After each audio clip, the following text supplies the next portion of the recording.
Good evening, Miss Noland. Good evening, class. My name is Julian Davis, and today I will be talking to you guys about plasma donation and the benefits that it creates.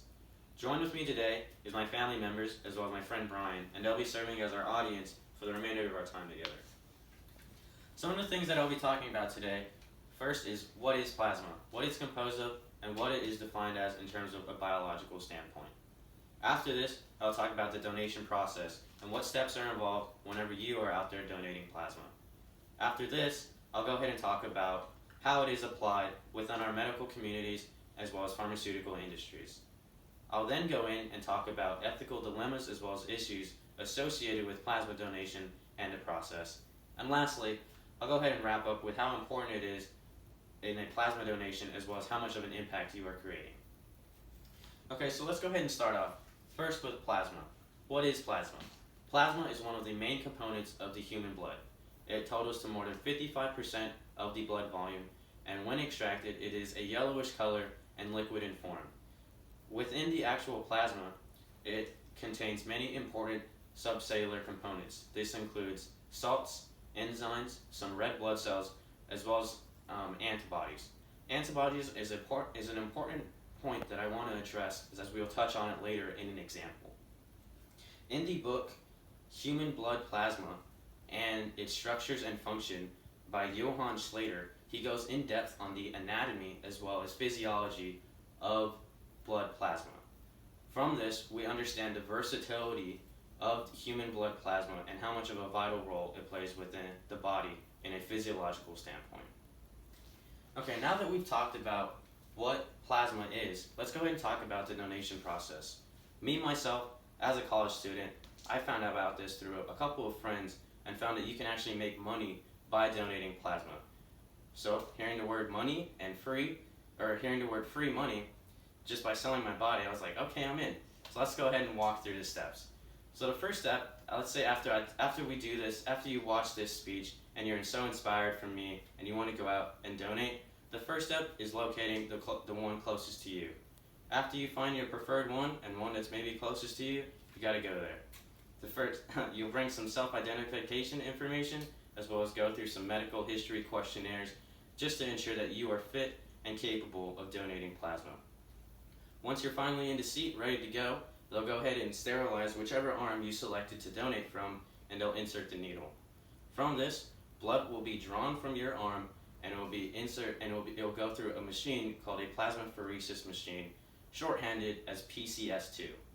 What this machine does is it separates your plasma from your blood, and you can see it within two levels. And the reason this is because your plasma is highly composed of water. So hence, how hydrated you are determines how much plasma you can produce. Once your plasma is separated from your red blood cells, your plasma is then extracted into a container where you see that yellowish fluid color, and your red blood cells are returned to your body. Now this is an important part. When your red blood cells are returned to your body, saline is also added to help rehydrate you.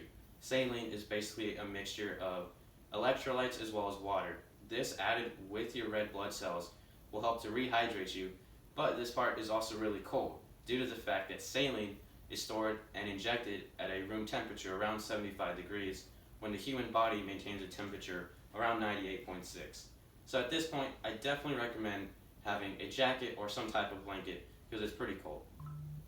And of course, one of the greatest parts about donating plasma is the fact that not only are you helping to save others, but you're also making some extra bucks on the side. Especially as a college student, this is awesome, as I can go spend it on Taco Tuesday. Okay, now that we've talked about the donation process, let's go ahead and talk about how plasma is used within the medical community.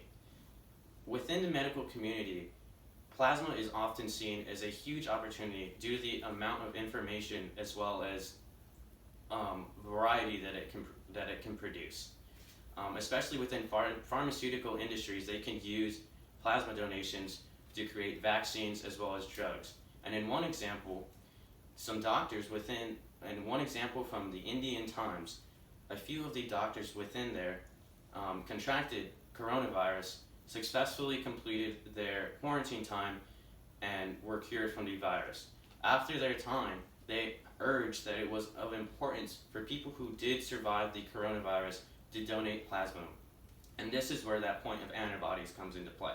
This is because with people who, say a person had coronavirus, they have antibodies built up for the virus. They can donate their plasma to a person who is currently in the middle of the virus that can help with the treatment plan. This is just one of the thousands of ways that blood plasma can be used in medical communities for treatment. Okay, so now that we've talked about its use within the medical community and some application with an example of the coronavirus, there's a couple ethical dilemmas that are in play. The first one is the risk of transmitting blood-borne pathogens or diseases such as HIV or AIDS. This is important, especially the fact that these are contracted by bodily fluids and blood, which is essentially what you are donating.